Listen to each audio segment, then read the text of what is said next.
حالا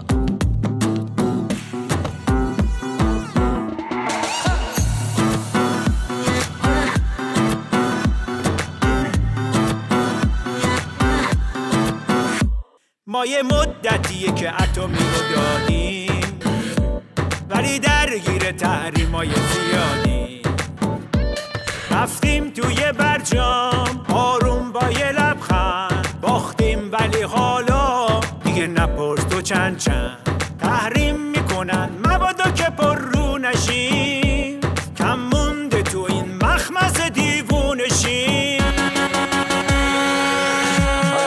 عینک آفتابی زدم، انگلیسی خوب بلدم، ریش میشنیم بند میذارم، اما خریدار ندارم.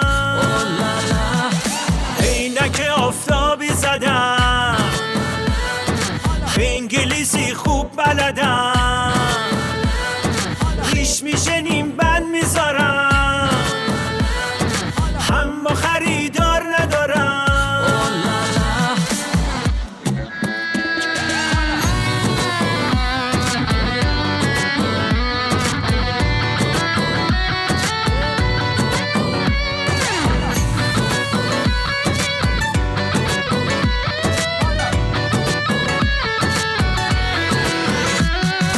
سیدعلی نمونده راهی براش، پاره پوره شده درس عباش، شیخ حسن و کلید و دروغاش غرق شدن توی یک کاسه آش. سیدعلی نمونده راهی براش، پاره پوره شده درس عباش، شیخ حسن و کلید و دروغاش غرق شدن توی یک کاسه آش.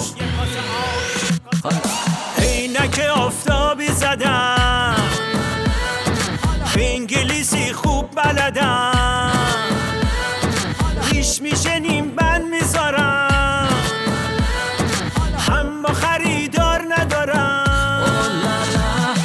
عینک آفتابی زدم،